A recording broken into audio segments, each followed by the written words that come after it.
Egun on, gaurko sesioan gure taldera gehituko direnei ongi etorria eman nahi diegu saio irekia jardunaldien 7. edizio hontara, Gorputzik gabeko museora.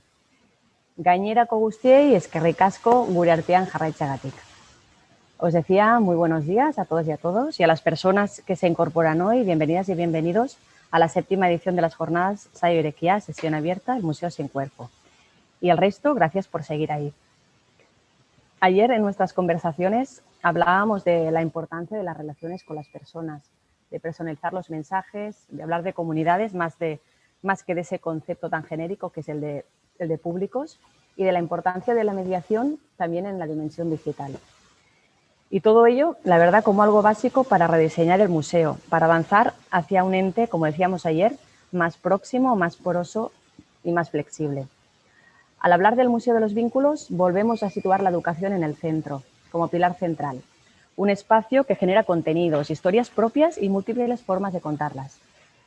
Si superamos la visión del educativo como servicio, por fin, quizá entonces podremos hablar de esas pedagogías críticas que hemos oído tantas veces, también en estas jornadas, tan necesarias en un contexto incierto y cambiante como el actual, en que todas las relaciones se han visto alteradas. Para profundizar en todo ello, agradecemos hoy también la complicidad de nuestras invitadas e invitados. Y comenzamos con Aitziber Urtasun, responsable del Departamento de Educación Estética de Museo Oteiza. Aitziber, cuando quieras.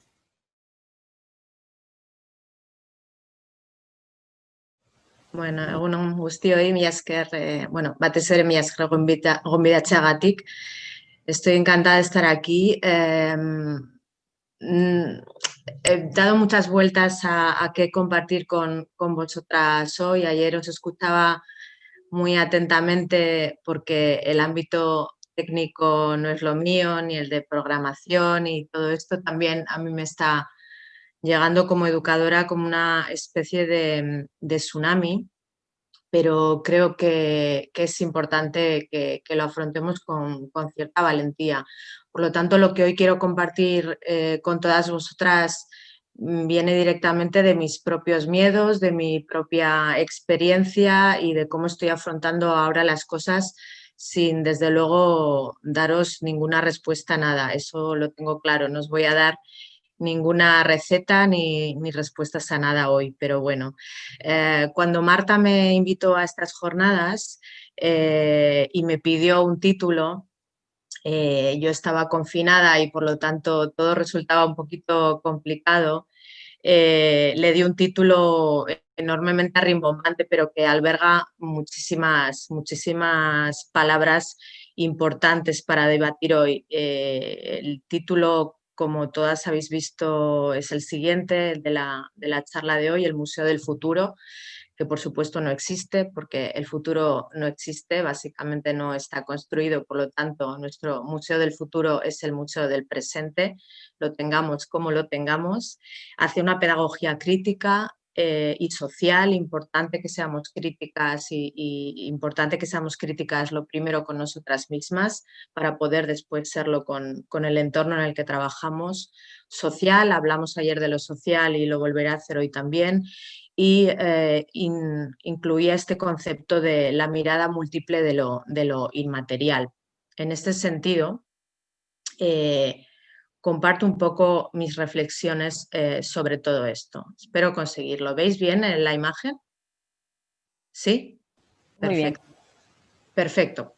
Bueno, cuando todo esto ocurrió, cuando nos vino todo este tsunami de la COVID que está haciendo que hoy no nos podamos ni abrazar ni tocar y que estemos a través de una pantalla, me vino a la mente esta imagen del museo. No sé si todos los que estáis aquí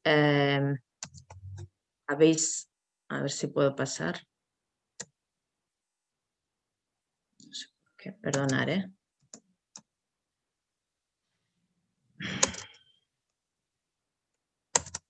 Bueno. A ver si consigo pasar la imagen. Sí, vale, perfecto. Bueno, me vino a la imagen me vino a la cabeza esta imagen. No sé si todas las que estáis hoy presentes habéis visitado el Museo Oteiza, si no, invitadas estáis todas a visitarlo, por supuesto. Esta es una imagen que no creo que se vaya a volver a repetir nunca, es la imagen de la sala central del museo antes de situar la colección del museo, es decir, completamente vacía. Si esta imagen se volviese a repetir, quiere decir que el museo tendría que cerrar sus puertas, porque básicamente en este espacio ahora hay una colección permanente que puede tener pequeñas variaciones, pero desde luego nunca se vacía la sala al completo.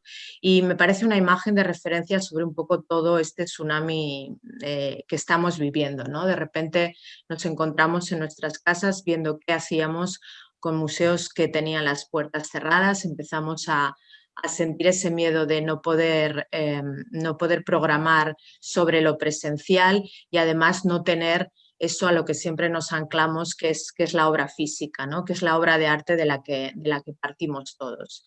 Pero al final, como todo tsunami o como toda dura experiencia, de las experiencias malas surgen las nuevas oportunidades, ¿no? Y esta imagen me hace pensar un poco en todo ese concepto de lo inmaterial del que hoy me gustaría hablaros, ¿no? Que es esa posibilidad de trabajar desde la obra, pero sin la obra, que nos da lo digital, ¿no? Al final, es cierto que cuando nos encontramos con la sala, esa misma sala llena de obra, con una colección, tenemos desde el minuto uno la posibilidad de experienciar desde el arte de una manera muy especial, que es ante la presencia física de la obra.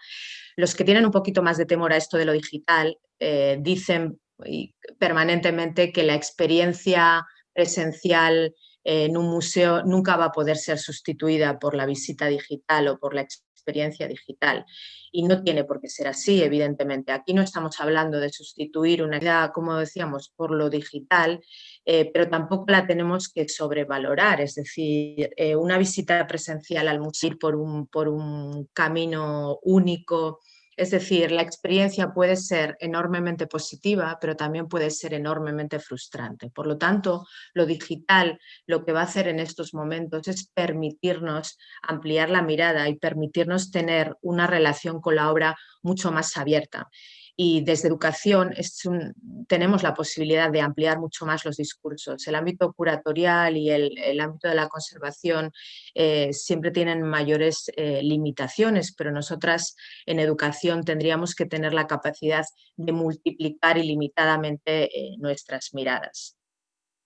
En medio de este confinamiento e intentando programar, trabajar y pensar en ese museo del futuro que todavía no hemos construido, me venía la imagen, me vino a la mente esta imagen, que es una imagen para mí de referencia en estos últimos años de forma permanente, no solo por lo profesional, también por lo personal. La imagen está descontextualizada, pero si la observáis tranquilamente veis con claridad una silla de ruedas muy deteriorada, pero que sigue sirviendo de silla de ruedas, ¿no?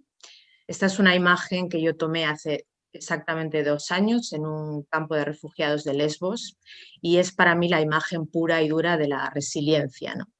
Y en el fondo, sin comparar evidentemente contextos, permitidme que la utilice para referenciar un poco lo que estamos viviendo. Es decir, nuestra estructura como museo se mantiene, nuestra estructura como centro cultural se mantiene, pero la mantenemos a base de una construcción enormemente frágil, ¿no? Y decir lo contrario sería mentirnos a nosotros mismos.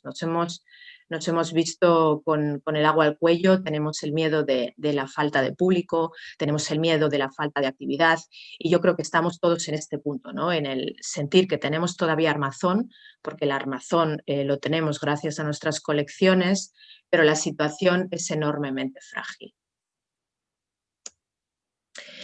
Pero esa situación de fragilidad yo creo que se puede transformar, como decía antes, en oportunidad. Esta es una imagen, las que seáis muy oteizianas, es una imagen de Oteiza en el estudio en los años 50, en uno de esos procesos de trabajo dentro de su laboratorio.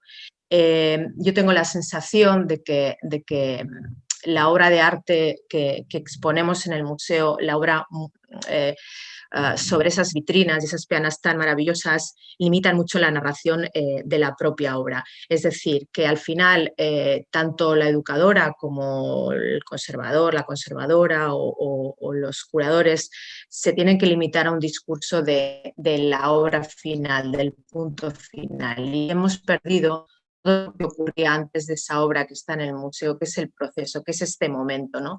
¿Qué pasaba en el taller? ¿Qué le estaba ocurriendo a Oteiza en el taller? ¿Qué pasaba por su cabeza? ¿Cómo lo vivía? ¿Cómo jugaba? ¿Cómo se divertía?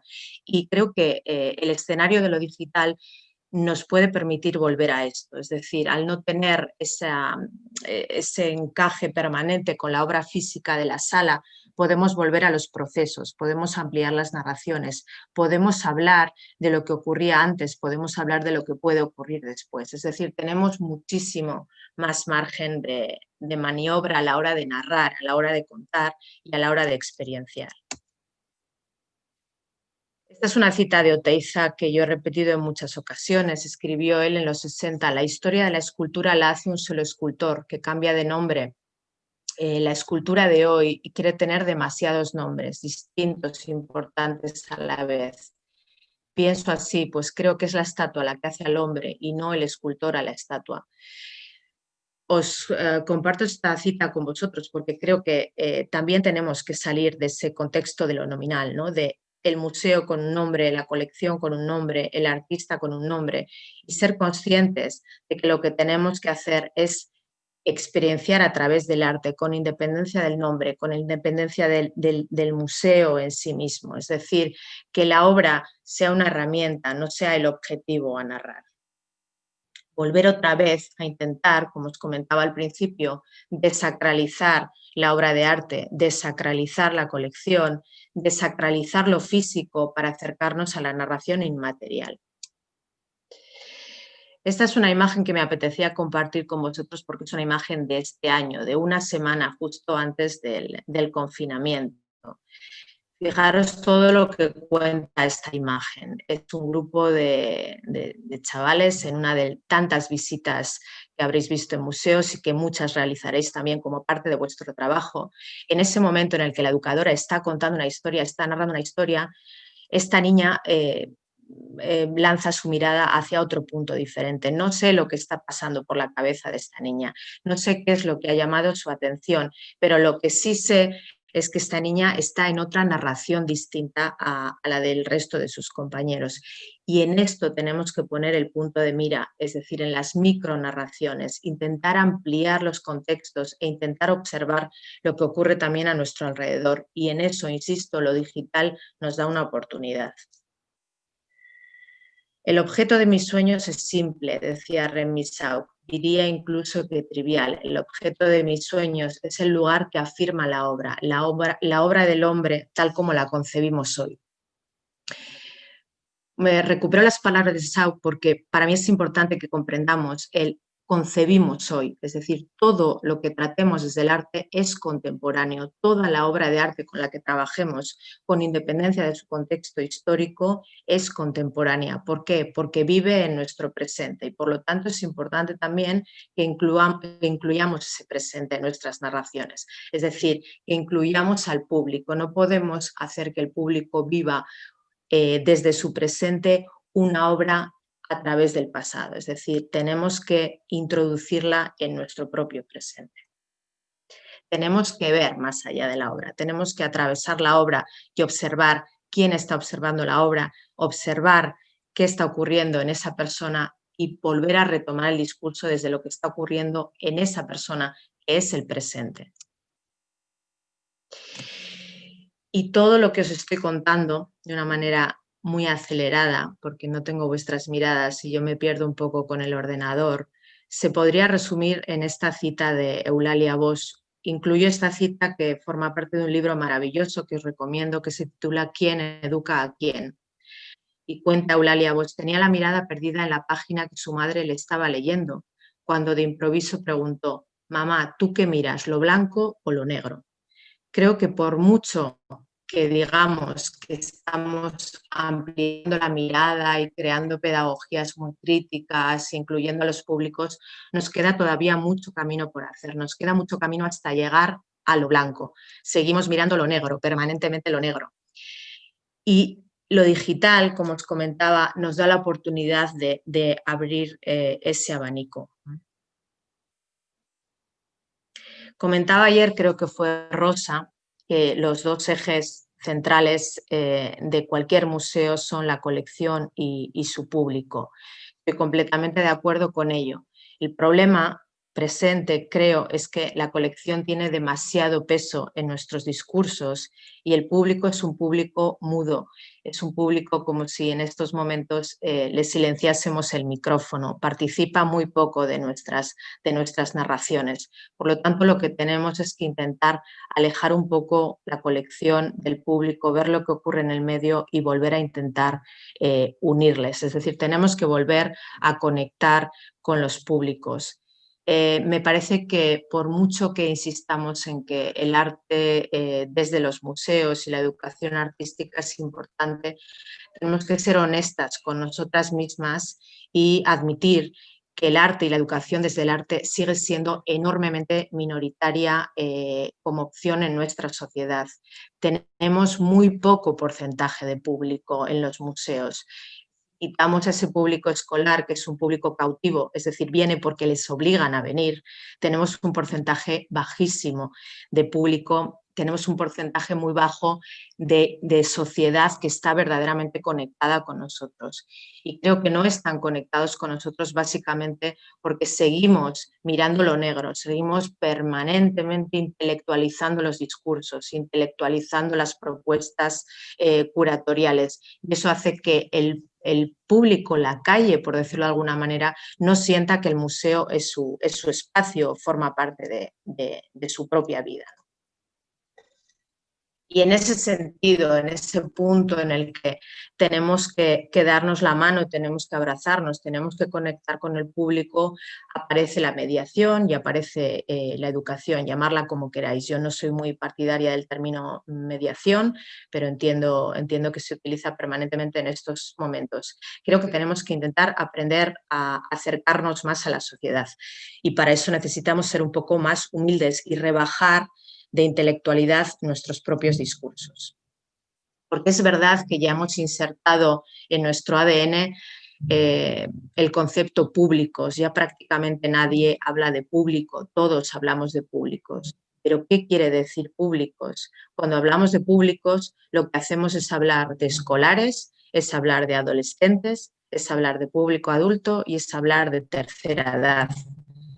Pero realmente no son públicos, esos son extractos sociales vinculados a una edad o a una circunstancia concreta, como puede ser el estar educado en un escenario de lo formal o el estar retirado de la actividad del trabajo y ser jubilado, como podríamos decir. Pero realmente esos no son públicos. Los públicos son las microhistorias, es decir, dentro de esos escolares, ¿qué niños tenemos? Dentro de esos adolescentes, ¿qué adolescentes tenemos? Dentro de esas personas ya adultas, ¿qué adultos tenemos?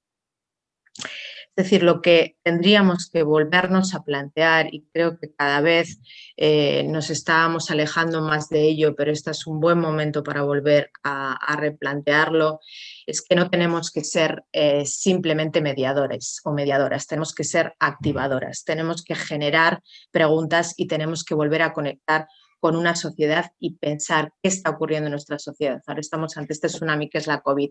Pues, ¿qué está ocurriendo? ¿Qué necesita esa sociedad? ¿Qué le puedo dar yo como museo?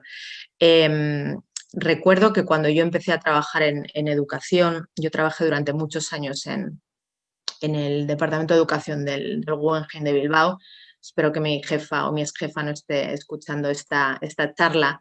Y en mi primera visita, bueno, al acabar la visita, ella se acercó para comentarme a ver qué tal había ido y me dijo, mira, Itziber, tienes que empezar ya a estudiar, pero a fondo, el expresionismo abstracto porque no tienes absolutamente ni idea de lo que estás contando. Ahora eso sí, te felicito porque les has convencido a todos.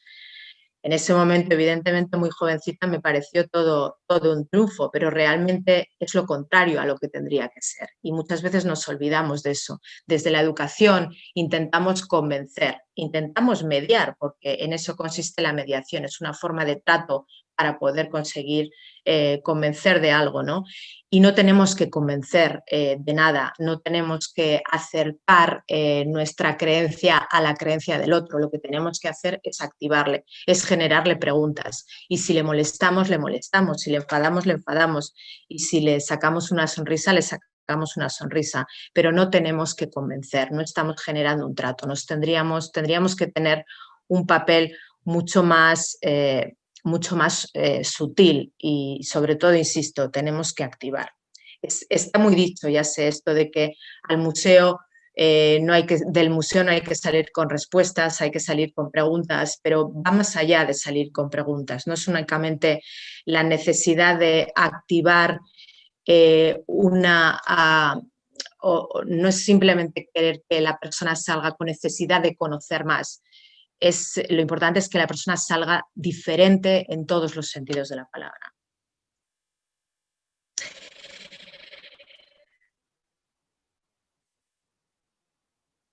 Y en este sentido me parece enormemente importante una frase que para mí ya, porque convivo con su obra permanentemente, forma también parte de mi ADN.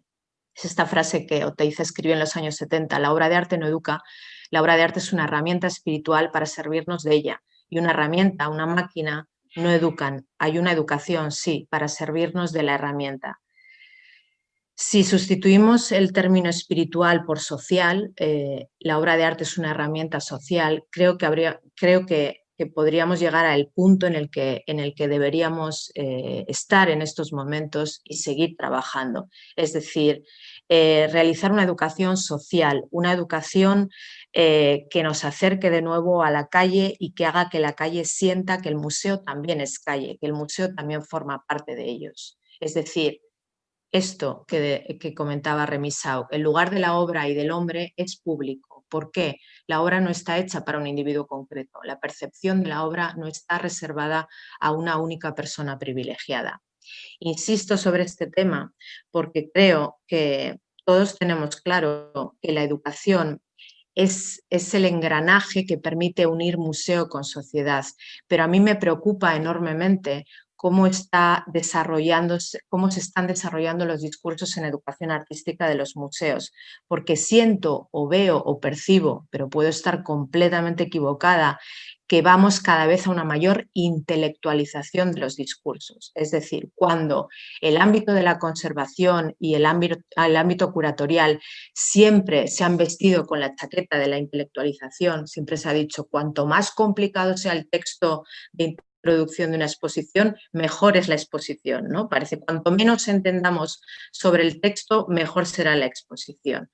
En educación íbamos caminando en el sentido contrario, porque nuestro trabajo era acercar la obra al público. Pero yo tengo la sensación de que estamos yéndonos ahora hacia el otro lado, es decir, que estamos empezando a intelectualizar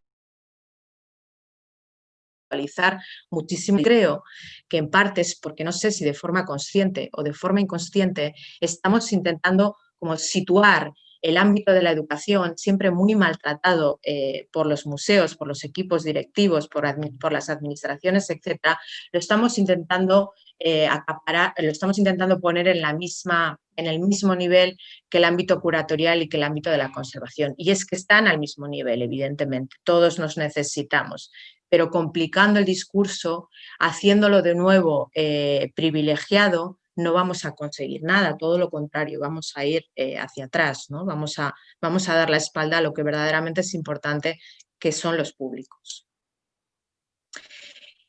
Y en ese sentido, acabo muy rápidamente para que podamos debatir, Os traigo varias imágenes en las que insisto que me importa que volvamos a ese concepto de la microhistoria. ¿Qué está pasando, ¿no? cuando acercamos la obra de arte a los escolares? Esta es una imagen muy reciente también de este año, ¿no? Y pasa un poco como con la imagen que os he enseñado antes, ¿no? Este niño se ha salido del discurso de la educadora y ha entrado en su propio discurso, en su propio mundo. ¿Qué está ocurriendo ahí? Yo creo que nos tenemos que fijar en él cuando estamos ante una actividad educativa, ¿no? Y probablemente preguntarnos a nosotras mismas y preguntarle a él qué está pasando, ¿no? Fijarnos en esa microacción. En las microacciones también están las propias experiencias del público que normalmente no tomamos en cuenta, ¿no? Esta es una imagen bellísima de una mujer senegalesa que formó parte de un proyecto que realizamos en el museo, analizando la figura de Itziar, la mujer de Oteiza, y caminando por las salas en un momento dado. Bueno, yo me encontré con esta imagen tan bella que estáis viendo. Fama, que es el nombre de esta mujer, estaba en estos momentos observando dos piezas, curiosamente, dos piezas de dos mujeres representadas por Oteiza. La primera no se ve bien por la luz, por el contraste de luz, pero es una mujer mirándose frente al espejo, y la de la izquierda, la que tenéis a la izquierda de la pantalla con las perforaciones, es una maternidad. Me parece muy bello que una mujer con una experiencia vinculada a la maternidad y con una experiencia vital tan compleja esté observando una maternidad de Oteiza, una artista de patriarcado puro y duro, sin ningún tipo de vinculación con el concepto de la maternidad, y que desde luego no puede sentir lo que está sintiendo esta mujer. En este sentido, insisto en admitir más narraciones, es decir, ¿por qué no intento, en lugar de mediar y convencer a Fama, explicar lo que esta maternidad significa en la obra de Oteiza, incluyo ese discurso de Fama en mi narración sobre la maternidad de Oteiza? Esta es otra imagen de un proyecto de este año con personas mayores, y simplemente la traigo para lanzar esta reflexión también sobre la mesa de debate. Me preocupa enormemente dentro de lo digital. Creo que tenemos muchísimas oportunidades de avanzar, de ampliar los discursos, pero también me preocupa la gente mayor. Al final, yo creo que durante muchísimo tiempo hemos estado diciendo que es muy complicado atraer a la gente joven a los museos, y que la mayor parte de los visitantes son visitantes adultos o de mayor edad, y me preocupa también que esta obsesión ahora por las nuevas tecnologías lo que hagan es lo contrario, ¿no? Es decir, es acercar a un público muy joven nuestras colecciones y al final olvidarnos de un público que está ahí, es decir, sustituir un tipo de público por otro tipo de público. Tenemos que tener mucho cuidado con esto y tenemos que ver cómo utilizamos esos engranajes digitales para llegar a todo tipo de público y llegar a ellos también, que por supuesto lo merecen. Y sobre todo, insisto en que es importante que siempre actualicemos nuestros discursos en base a lo que nos está ocurriendo. Acabo ya con el último proyecto que hemos realizado este año, porque para mí ha sido una experiencia enormemente satisfactoria, pero al mismo tiempo muy curiosa. Realizamos, acabo ya, empezamos este proyecto desde el museo con un centro de salud mental que está cerca del museo justo antes del confinamiento. Habíamos realizado dos talleres con ellos cuando nos confinaron a todos en casa, y el proyecto se paró. Yo no pensaba que el proyecto lo íbamos a poder continuar, pero cuando acabó el confinamiento me llamaron para retomarlo. De esta imagen que veis aquí, en la que yo no aparezco, pero me podéis imaginar trabajando en el taller, pasé a esta después del confinamiento, enormemente duro, cómo se trabaja sin el afecto del rostro, cómo se trabaja sin la afectividad también del propio cuerpo. Pues para mí esta es una imagen muy representativa de lo que nos está pasando ahora. Es importante que no nos volvamos a meter en la cueva del museo, que no nos volvamos a meter en la narración única de la obra de arte y pensemos qué está ocurriendo en la calle, cuáles son los miedos de la gente que está en la calle, e incluir todo esto en nuestras propias narraciones y en nuestras formas de trabajar. Y acabo ya aquí, bueno, dejando claro algo que ya dijimos ayer, ¿no? El museo será social o no lo será, pero para que sea social tenemos que salir a la calle y tenemos que preguntarnos a nosotros mismos qué está ocurriendo en la calle. Y acabo ya, que ya sé que vamos fatal de tiempo. Mila esker. Bueno, Aitziber, yo creo que muy inspiradora tu intervención. Nos hemos quedado todos en un estado un poco de zen, te diría yo. No, la verdad es que hemos ido hablando por chat. No sé si alguien tiene alguna cuestión, levantar la mano.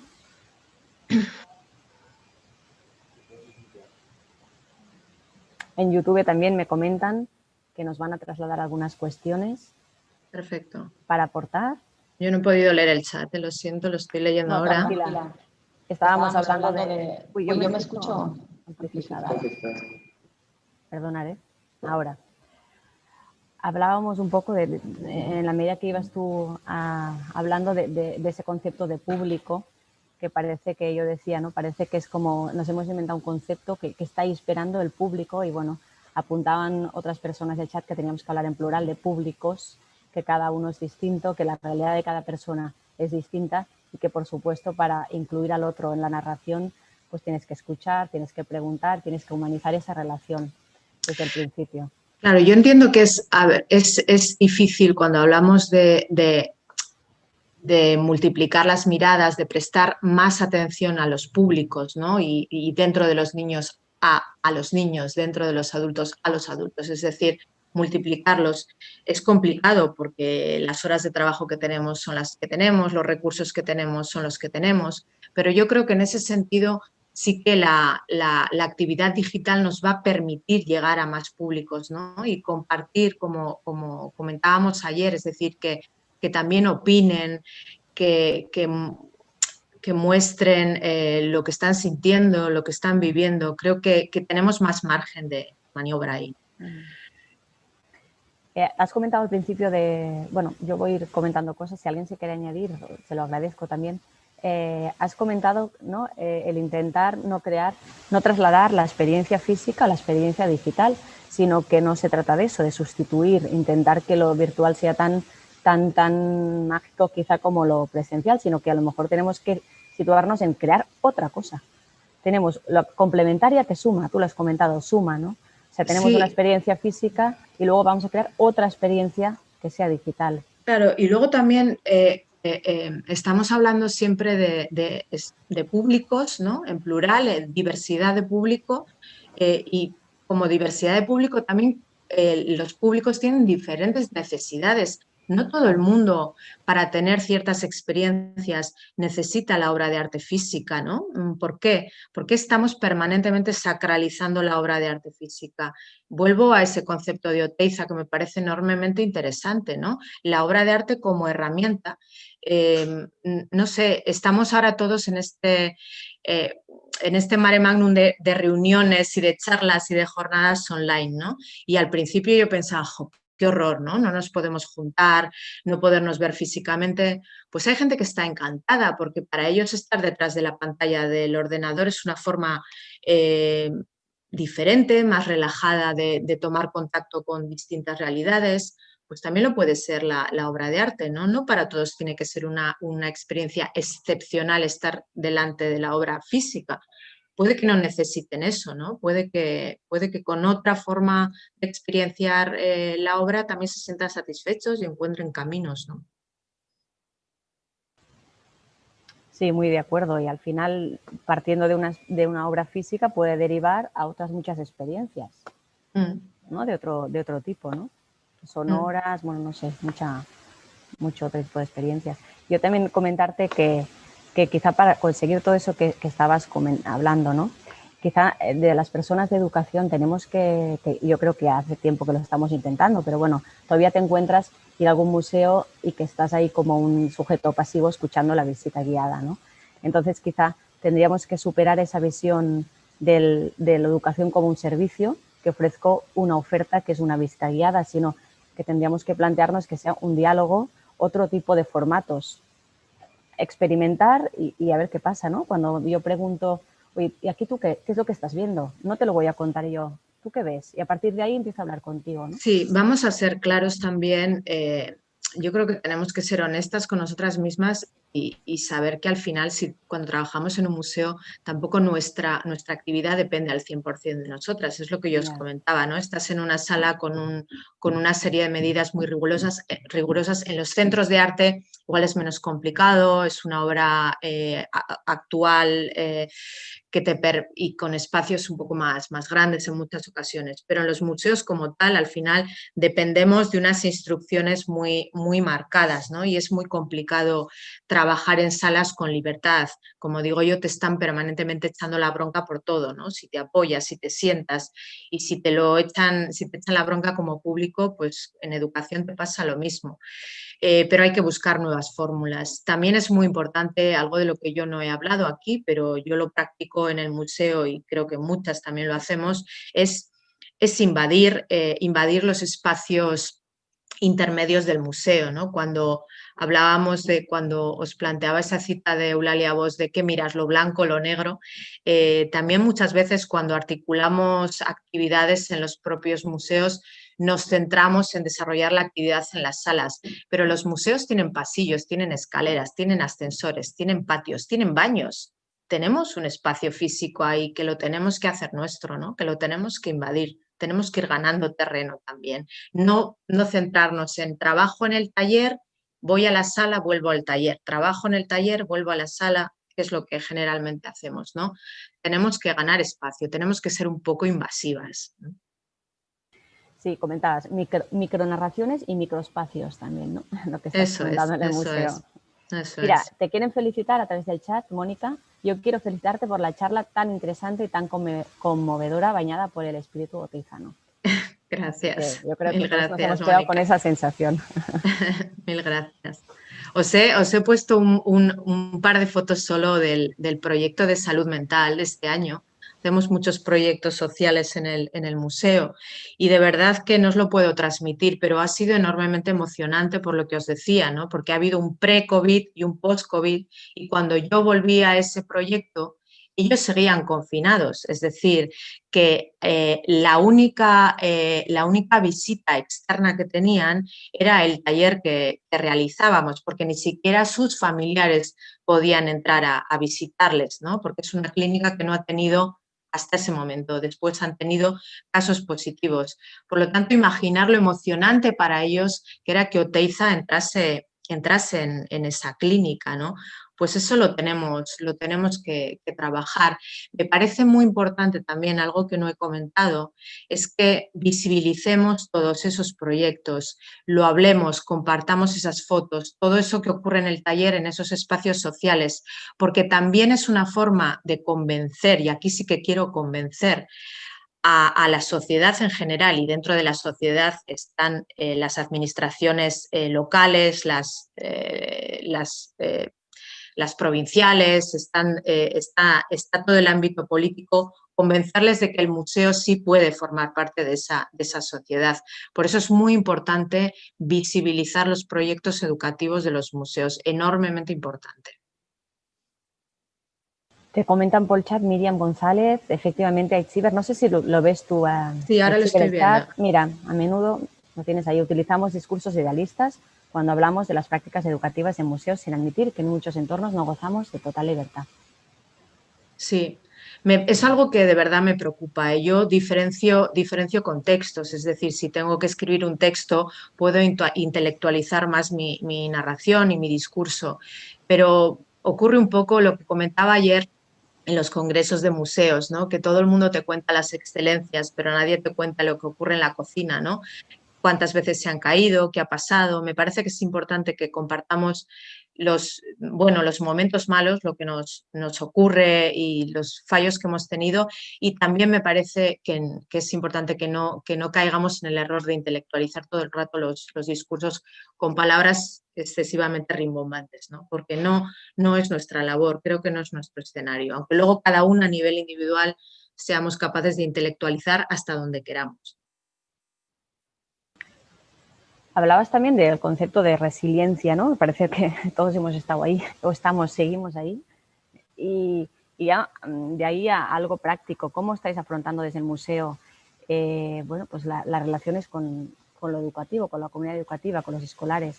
¿Cómo os planteáis los próximos meses? Ya es algo muy concreto, pero yo creo que mucha gente a la que está aquí escuchando estamos un poco en las mismas. Sí, bueno, yo creo que con un planteamiento de constante flexibilidad, nosotros hemos lanzado una campaña escolar en la que seguimos proponiendo actividad presencial, pero en la que vamos a volver a algo que hacíamos en origen, pero que lo dejamos de hacer porque es verdad que es un coste personal enorme, que es ir al aula. Nosotros vamos a ir a los centros escolares, vamos a empezar en octubre a ir a los propios centros escolares. Y me parece interesante, es una forma de unir los escenarios. Hablamos siempre del museo como escuela, pero yo creo que es muy importante también volver al concepto del museo en la escuela, ¿no? El único problema de todas estas acciones también es que estamos siempre en todos los museos, a mí me ocurre, pero yo creo que a las compañeras que trabajan en otros museos les ocurrirá siempre con la espada de Damocles del número de público, ¿no? Es decir, ¿cuántos visitantes hemos tenido este mes? Entonces, es verdad que ir a acciones más cuidadas, más afectivas, ir al centro escolar o trabajar con grupos más pequeños, como puede ser este grupo del centro de salud mental que os comentaba, pues no hincha los números, ¿no? Entonces ahí tenemos un pequeño problema, pero tenemos que seguir defendiendo eso, tenemos que seguir defendiendo los proyectos más minoritarios en número, pero más importantes en fondo y en calidad, y generar comunidad. Nosotros hemos empezado ya a trabajar sobre un proyecto de escuela comunitaria que tendrá su espacio en la red, en el cual los propios docentes van a ir compartiendo sus procesos de trabajo, ¿no? Creo que es importante crear comunidad educativa y que el museo sirva en este caso, sí de mediador y sean los docentes los que generen los discursos. Estamos en ese trabajo de futura escuela en red también, una aurescola que realizaremos en red. La verdad es que la pregunta es, ¿y cómo hacemos, cómo cambiamos las métricas esas? Nos comentaban también por el chat, porque al final los indicadores de cantidad siguen prevaleciendo encima de los de calidad, que tendríamos que cambiar ahí. Los medios de comunicación, cuando hemos leído estos meses la debacle de los museos, el número de visitantes, bueno, pero es que ¿por qué los seguimos midiendo solo con el número de visitantes? Quizás es el momento de otras cosas, ¿no? A ver, yo creo que tampoco puedes pelear contra... Esto es un poco una especie de David y Goliat, es decir, siempre vamos a tener al político buscando el número, siempre vamos a tener a puestos directivos buscando el número, lo vamos a tener ahí. Tenemos que seguir siendo resilientes. Agradezco mucho el mensaje de Mónica que decía que le había parecido, no sé cómo lo ha dicho, ¿no? Como emocionante, no sé cómo ha definido la charla. Yo creo que esto es una cuestión de que tenemos que seguir creyéndonos nuestro trabajo, tenemos que seguir creyendo el trabajo que hacemos es verdaderamente importante y seguiremos teniendo la espada de Damocles de los números, nos seguirán pidiendo cosas que van en contra del concepto verdadero de educación, pero tenemos que ser resilientes. Yo creo que yo cuando me hundo pienso en esa silla de ruedas, ¿no? No hay nada más resiliente, no sé si alguien de aquí ha estado, que un campo de refugiados, es algo verdaderamente atroz. Ahora, por cierto, otra vez de nuevo en prensa permanentemente, ¿no? Para mí la experiencia de Lesbos, a la que voy todos los años permanentemente, es una forma de entender que en cualquier situación hay posibilidad de avanzar, ¿no? Y no tenemos que seguir con ello. Nos seguirán dando la vara con los números y nos seguirán insistiendo, pues hay que seguir peleando. Todas las que estamos aquí nos vamos a jubilar con esa sensación de que vamos a contracorriente, pero es el trabajo que hemos elegido, tan complicado y tan bonito a la vez, ¿no? Se anima el chat. Ay, sí. Mira, lo ves, nosotros, me voy un poco arriba porque nos hemos saltado una pregunta. Nosotros hace tiempo que nos acercamos a otros centros, desde escolares, centros de día. Este año, ¿cómo os están acogiendo? A nosotros, con mucha reticencia. A nosotros, Depende, claro, hay profesorado, nosotros tenemos ya un profesorado bastante fiel que lleva viniendo desde el principio y entonces hay cierta relación afectiva y lo están agradeciendo que hayamos planteado volver a los centros. Y otros, pues sí, también con cierta reticencia, pero en general bien, ¿eh? No sé, no. La reacción ha sido de agradecimiento, yo creo, en nuestro caso. Qué bien. Cristina Aguirre nos dice, ¿pueden los museos contribuir a la salud y bienestar de una población cada vez más envejecida? ¿Tenemos que trabajar con los servicios de bienestar social, además de con cultura? Enormemente importante esta pregunta. O sea, siempre planteamos los planes estratégicos desde una vinculación con los departamentos de cultura y con las consejerías de cultura y tendríamos que poder trabajar directamente con bienestar social y con las consejerías de bienestar social. O sea, eso es enormemente fundamental. Para ello tenemos que insistir mucho y visibilizar, como digo, ese trabajo para convencer. Claro que podemos. El arte no es, no cura como tal, pero es paliativo, ¿no? Y las que hayáis trabajado con gente mayor es maravilloso. Tenemos un problema enorme en los museos y es que el porcentaje mayor de recursos, tanto humanos como económicos, va hacia el ámbito escolar, pero creo que tenemos una deuda pendiente con la gente mayor. Es enormemente importante que incluyamos siempre a la gente mayor en los programas dentro de lo posible, ¿no?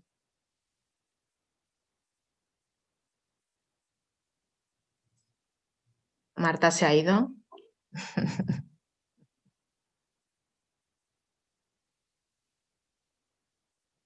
Yo no te escucho. A ver, ¿ahora sí? ¿Me Sí, escucháis? ahora sí. Vale, vale, es que tengo un micro que no sé. Vale, vale. ¿Me escucháis bien? ¿Con ruido de fondo? No, vale, perfecto, perfecto. Bien, no sé si alguien más nos quiere... La verdad es que es muy agradable la conversación. Ahí sí, va fluyendo un tema tras otro. Luego tendremos más tiempo, ¿eh? Pensad Claro, que tenemos mesa redonda y luego si queda alguna cuestión al final de la mañana. Y también lo que vamos a hacer es guardar los chats y quizás hacemos un resumen. Comentaros que estamos también recopilando ya materiales en la carpeta, que ayer ya os comentábamos, ya tenemos varios. Así que si también te animas, Aitziber, a compartir alguna información, hoy seguramente ya compartiremos la carpeta con el resto de personas. Perfecto, y yo también, bueno, me tenéis a vuestra disposición. Es muy complicado en un espacio tan breve de tiempo intentar trasladaros el trabajo diario, pero si alguien está interesado también en esta tipología de proyectos, nosotros, como os digo, hemos realizado muchos proyectos de ámbito social en entornos muy diversos y trabajamos lo escolar también con matices muy oteizianos, pero particulares de procesos. Os ponéis en contacto y comparto lo que necesitéis. Mira, aquí María te comenta en el chat. Del topic. Sí, muy interesante la intervención. Desde el topic llevamos trabajando unos 5 años con residencias de ancianos y centros de salud mental con el proyecto Mano Viva. Y es desde luego un camino muy interesante y bonito de seguir. Y no solo con departamentos de sanidad en las administraciones, sino también de medio ambiente y sostenibilidad. Pues bueno. Sí, hacen un trabajo fantástico en Topic, Sorionak. Bueno, yo creo que además este tsunami de la COVID, ha visibilizado también a nuestros mayores, ¿no? Y yo creo que les debemos mucho en la sociedad. A mí siempre me han generado mucha ternura y mucha sensación de necesidad de afecto en el ámbito de los mayores, ¿eh? Pero yo creo que hoy más que nunca se lo debemos, o sea que creo que sí que es verdad que deberíamos hacer un esfuerzo mayor por incluirles en los programas. Bien, pues con ese mensaje nos quedamos. Si os parece, damos paso a la siguiente invitada y ya ves, que ricasco, mila esker. Zuri, mila esker.